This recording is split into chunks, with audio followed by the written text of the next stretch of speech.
Hey guys, welcome back. I hope you are having an amazing day. Let's get right into the stories. The first one is an entitled People Story. Moving to a new neighborhood is always a gamble. You never really know what kind of people you'll end up living next to. For the most part, I lucked out. My street was lined with tidy little homes occupied by polite, welcoming folks. Well, all except for one house. The property itself was nice enough, a cute little blue craftsman with rose bushes lining the walkway. But the inhabitant, who I'll call Karen for the purposes of this story, was about as welcoming as a rabid raccoon. I knew from the moment we first crossed paths that she was going to be a problem. I introduced myself with a friendly hello and received nothing but a scowl in return. Charming woman. It didn't take long for Karen's true colors to show. As head of the neighborhood homeowner association board, she took it upon herself to patrol the surrounding streets, clipboard in hand, searching for even the most minor infraction to report. Her favorite target seemed to be my poor, unsuspecting neighbors. One humid summer day, she called the city to issue a noise complaint about a child's birthday party. The family had merely set up a bouncy castle in their front yard. Karen claimed the joyful shrieks of children at play were disrupting the peace and her beauty sleep. Another time, she reported an elderly man because his grass grew half an inch too tall between mowings. Keep in mind, this man was recovering from major knee surgery and did his best to keep up with yard work. But Karen didn't care. All she saw was an unkempt lawn and a rule violation.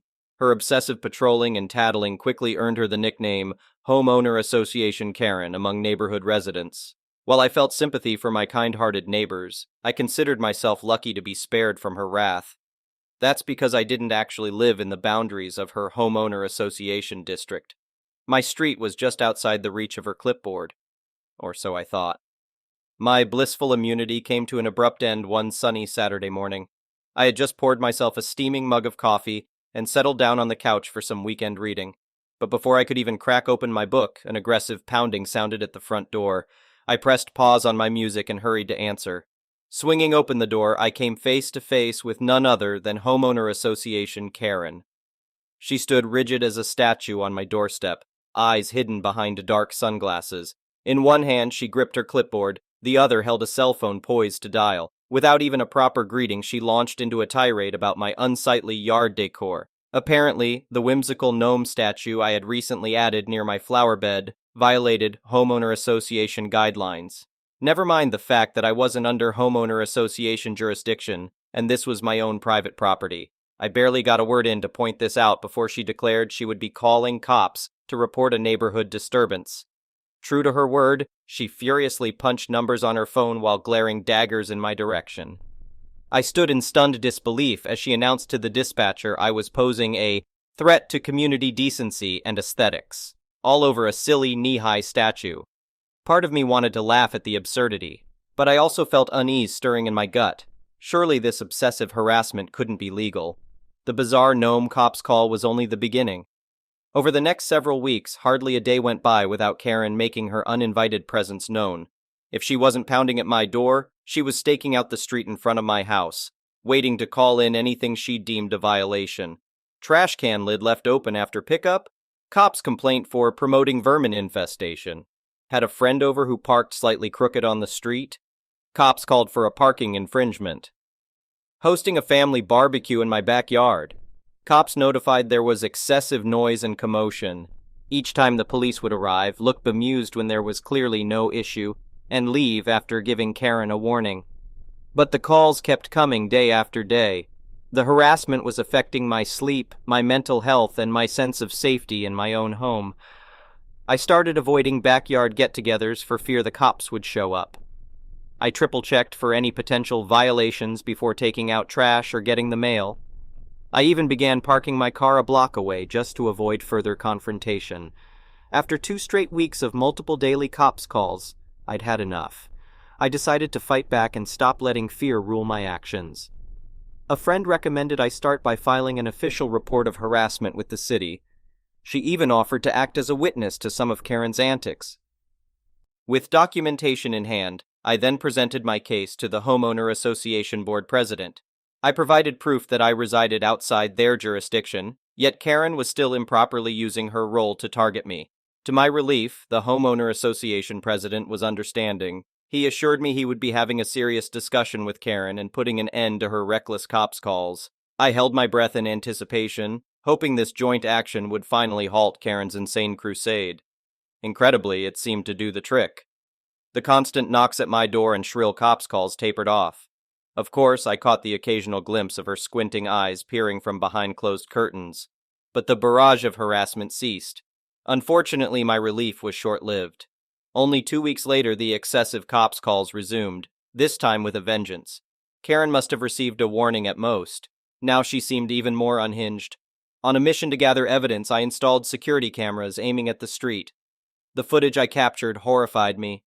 Karen was skulking around my property at all hours, day and night. She scrutinized every inch of my yard and took photos on her phone, no doubt preparing her complaints. Some clips even showed her rattling my doorknob and peering through windows. Armed with this incriminating footage, I obtained a restraining order banning Karen from setting foot on my property. I also threatened legal action if the stalking and cops abuse persisted. Soon after, notices went up that a vote was scheduled to remove Karen from the homeowner association board. The fed-up neighbors had finally had enough and were staging a coup. In a landslide vote, Karen was stripped of her title and authority. Last I heard, karma had finally caught up to her. She received a hefty fine and probation for the misuse of cop services. She also faces a criminal stalking charge thanks to my diligent evidence gathering. While part of me pities the fact that she has nothing better to do than harass innocent neighbors, I'm mostly relieved she is no longer everyone's problem. The neighborhood feels brighter and safer without her dark cloud looming. As for me, I can finally relax in my own home and yard without worrying what minuscule violation Karen will try to pin on me next.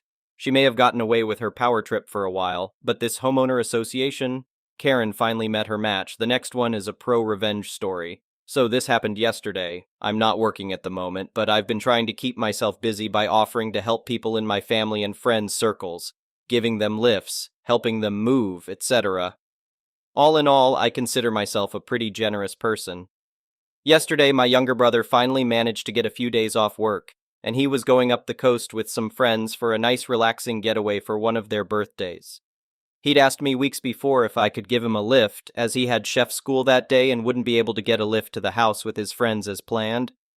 I said sure, no problems. The day came around, I picked him up early as he finished quickly, and we got on our way. The drive wasn't bad, took about 1.5 hours, and we just chatted and listened to music all the way there. It was a nice drive. At this point, it was around 4:30 p.m. when I dropped him off and turned around to go home.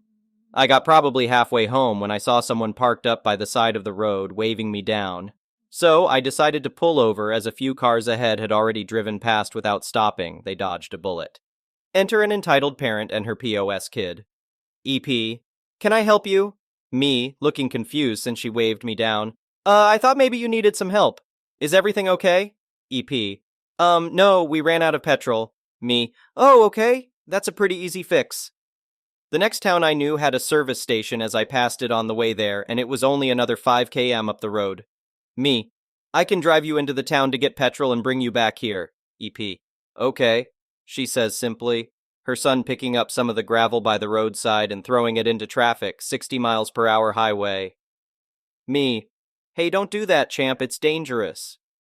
She had gone to her car to grab her purse, but reeled out of it as I said this. EP, don't you speak to my son like that, she snapped angrily. Me, sorry. I get into my car, followed quickly by the obnoxious pair, highly regretting my life choices by this point, now feeling I can't renege on myself given how difficult she has been at me helping her. EP, she sits down and immediately scoffs, looking at her feet. Why's your car so dirty? Me, oh, sorry.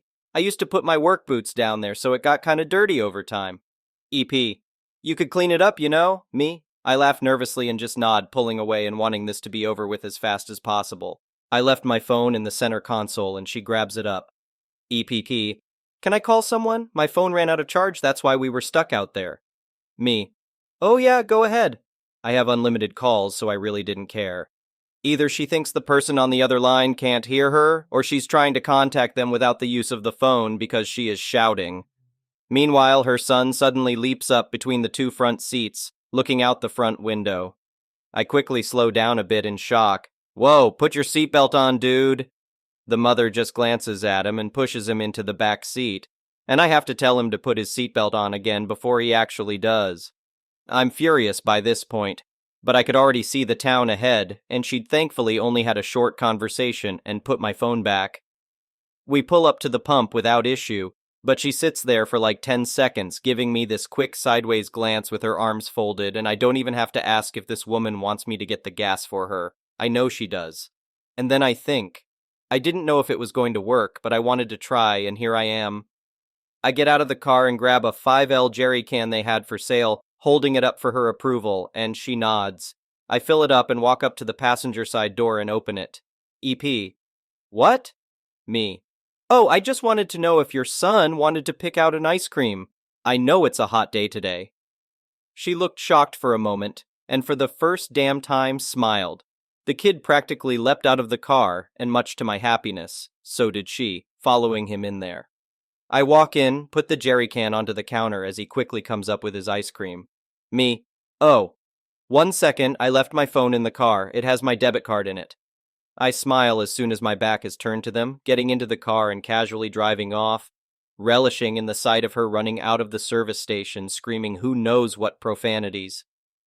All in all, it only ended up costing me about 20 minutes of my time, but the feeling I got as I drove away was priceless. I wonder how long it took them to get back to their car. I got home fine and a solid gold story in tow to tell my family. Best drive ever. I only hope the poor guy running the servo didn't cop it too bad from that crap storm of a human. The next one is a petty revenge story. So my dad is a preacher and my mom does Sunday school. Any other PKs will know that means I was never allowed to win judged contests at church like pumpkin carving. If I found the golden egg at Easter, I had to put it back so someone else could get it. And I never got the solos in the choir, unless no one else wanted it, because my parents were afraid the other parents would think they were just giving me things I don't deserve, even if my pumpkin was the best or I was the only one who was even singing in the choir. Afterward, my parents would always take me and my sister out for a treat if something like that happened. We just weren't recognized publicly. I was 13 or 14, and we were working on a song for Easter that had some pretty low notes. There wasn't a solo, but my mom had me closest to the microphone since I was the only one who could hit the notes most of the time, and they pointed the speakers back at us so the others could hear me and hopefully adjust their pitch. Karen's daughter was a little younger than me, and she could sing nicely, but she was a high soprano and couldn't hit the lower notes. She had gotten not one but 2 solos in the Christmas play. One during one of the songs with everyone else, the other was her singing alone while I played the piano. During our song, you could barely hear her. She was off-key and off-tempo with my playing because she refused to take the music home with her to practice. Anyway, Karen walks in and watches for the rest of the rehearsal. After a bit, when Mom thinks everyone's got the hang of it, she has me move to my normal spot, in the back middle so everyone could hear me during the actual performance. This tends to happen often with young country kids with little to no singing experience, and we continue as normal. Karen's daughter is about 2 people to the left of the mic and still isn't able to hit the low notes, but everyone else is doing okay. We've got one more rehearsal before we have to sing this in church, so we should be fine. I wasn't there for this part, but apparently, Karen approached my mom after and asked why I had the solo and not her daughter, who was obviously way more talented than me.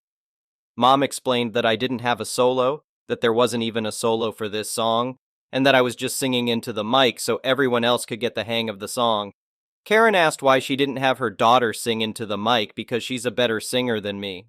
Now, I don't claim to be an amazing singer, but I've been in several choirs that I've gotten solos in. I usually get picked for the short solos entitled Kids Think They're Too Good For, or the director hears me during rehearsal and realizes I'm the only one actually changing the way I sing when he gives constructive criticism and rewards me with the only solo during the Veterans Day program. Love you, Mr. C. My point is, I'm not a bad singer. My mom explains that Karen's daughter couldn't hit the lower notes and was struggling with this song. I just want to reiterate that this was a week and a half before we have to sing in church. There is one more rehearsal left. Karen: well, then just have them do a song daughter can sing. You can't have them do hard songs just so my name can feel better about herself. My mom, being the good pastor's wife she is, calmly tells her that the songs were actually picked out by Karen's mother that the kids have already learned the song, and that Karen is welcome to take the CD home with her so her daughter can practice. Karen gets mad and tells her to just give her daughter a full song like she did at Christmas. My mom explains that the only reason her daughter had that solo was that a lot of people wanted me to play the piano since they had never heard me play, and I didn't want to do it myself because I was afraid people would think I was getting special treatment for being the pastor's kid. Not such an irrational fear now, huh, Dad? Karen scoffs. If she can't even play that silly song alone, why did you give her the solo? Singing is way harder than piano, and she shouldn't have the solo if she has stage fright. My mom is mad at this point and again explains that I didn't have the solo for Easter, that it was only for today's rehearsal, and that I didn't have stage fright. There weren't any solos for the Easter songs, and the daughter wouldn't be able to learn it in time at this point. Everyone else is gathering in the sanctuary to do the benediction, so Karen shuts up for the time being.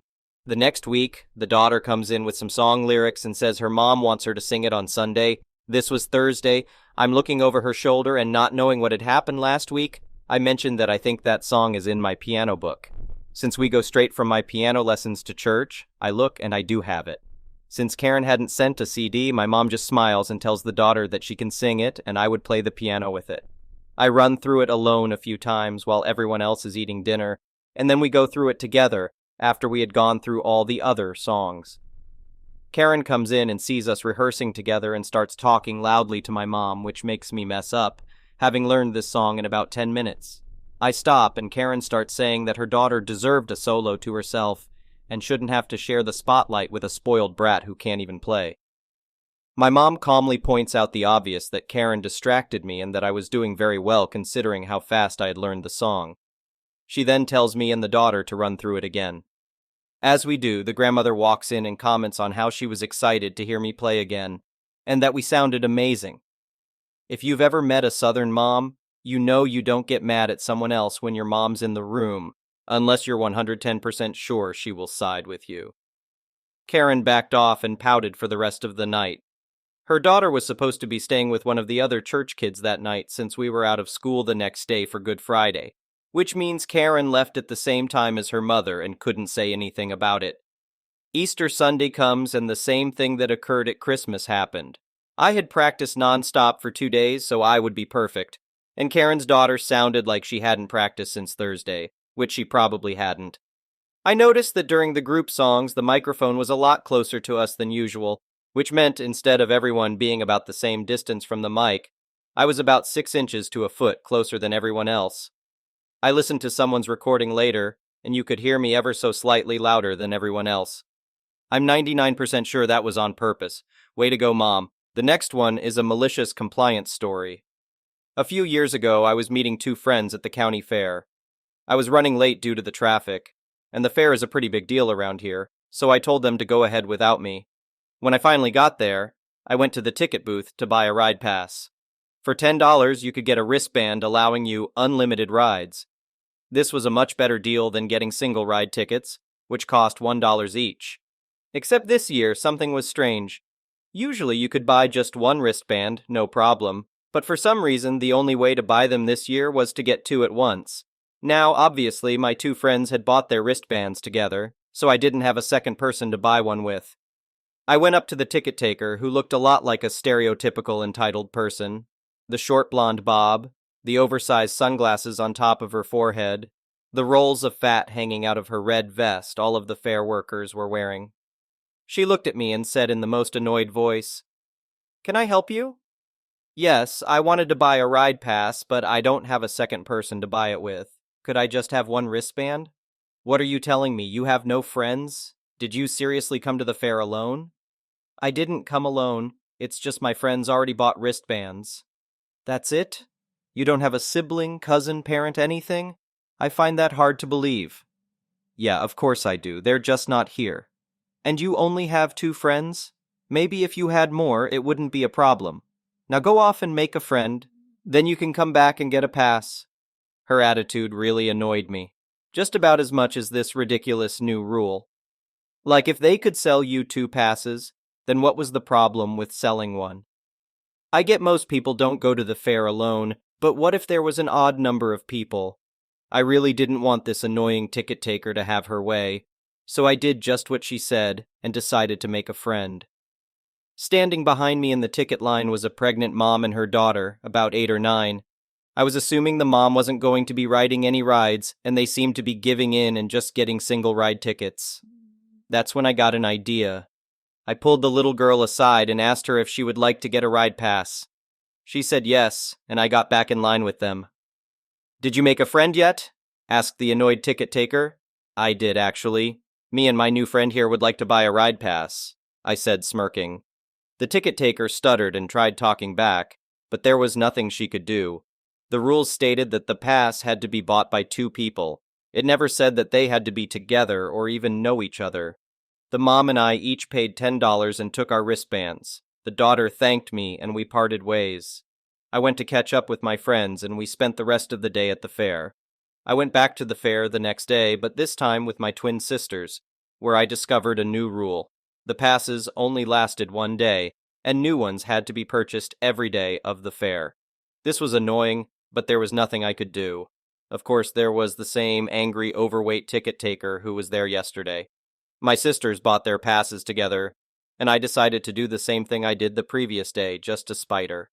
I turned to the person behind me and offered to buy our passes together since he was in a group of 3 people. He said yes, and we went up to the ticket booth. "Me and my new friend here would like to buy a ride pass," I said while looking at her with a big grin. Even more annoyed than last time, she took each of our tens and gave us wristbands. Of course, she purposefully ripped mine while tearing apart the sheet of bracelets, but it was still so satisfying to beat her at her own game. The next year, the single-person ride passes were back because of complaints from people, including me. Turns out, the fair was just trying to make more money by forcing more people to buy the more expensive single-ride tickets. Their plan didn't work because I had found a simple loophole that was used by other people as well. They still had passes for 2 people at a discount, so for my benefit and theirs, I would always find a stranger and go to the booth where that annoying lady was. She would always be absolutely pissed as I said, "Look, here's my new friend. We would like a ride pass." Thank you for watching. I would really appreciate it if you could like the video and subscribe to our channel if you haven't already. We'll see you again tomorrow.